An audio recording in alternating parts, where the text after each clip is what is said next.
Rockwell Museum in Stockbridge is one of the premier tourist attractions in all of Massachusetts. Rockwell Museum Manager of Media Services Jeremy Clowe joined us at Nomkeg, not far from the Rockwell Museum, to talk about the Rockwell mystique and legacy. It's quite impressive. You know, you really don't recognize the depth of Rockwell's skill as an artist until you see the original canvases, which are quite large compared to what they were originally purposed for, you know, magazine covers. People remember the Saturday Evening Post and advertisements. So it really is a kind of a enlightening experience to see all these familiar images in the true form that they were conceived in. I knew that a Rockwell piece is immortalized, if you will, in a copy, I guess you'd say, at the United Nations building.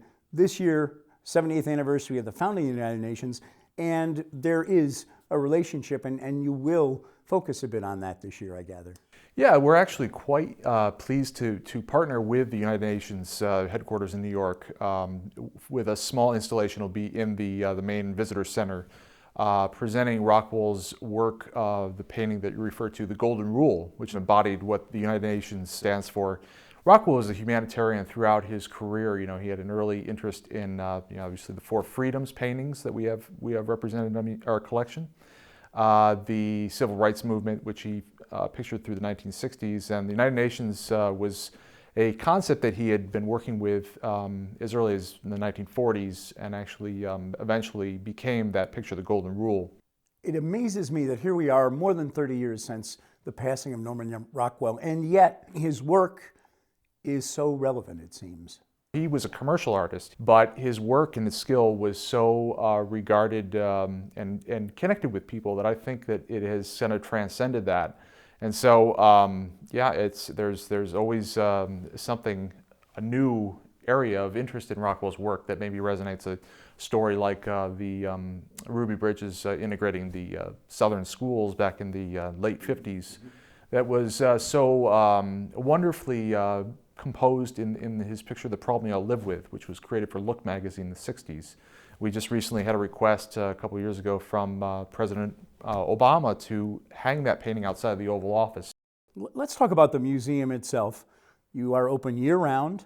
You don't close, even though the Berkshires get a little quieter, although it's ski time, a little quieter, a little colder, but you always have, except for a few holidays, something going on. And one of the things that interested me is every day there is a gallery talk where people can come in and someone from the museum, sometimes special guests, sometimes your own guides, tell people something about what they're going to see, what they're going to encounter. Yeah, I think that's a really one of the strongest elements of our museum, the sort of human approach. You know, we have guides that are very well versed in Rockwell's work. Many have worked there for many years now.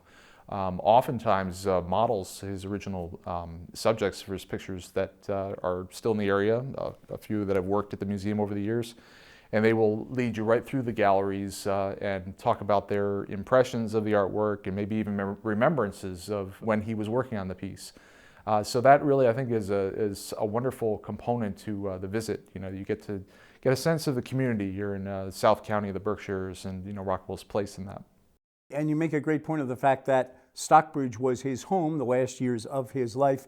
His studio that he had in town, you have recreated, rebuilt, I guess is really the word, right, in the museum, correct? When the museum reopened in its current spot in the early 90s, we brought Rockwell's studio to the site, and that was the first time that we allowed visitors to really enter into the original space, what it looked like in the year 1960, which was actually the time that he was working on the Golden Rule painting. You really, walking into that building, feel like any minute now Rockwell is going to walk down the steps or walk through the doors. Let me ask you about something that really is bringing Norman Rockwell into the present and the future. And I think it's called Project Norman. Many items you've now digitized. They are easily available to the public, to researchers, to collect it, whatever it might be. That's an amazing project you're putting together. We began that about 10 years ago. So we're seeing the you know, the real early fruition of that goal to share the work with a much wider international audience. Now, for researchers, it's completely you know, accessible through you know, just the typing of a subject for a particular painting, a model's name. People can really learn a great deal.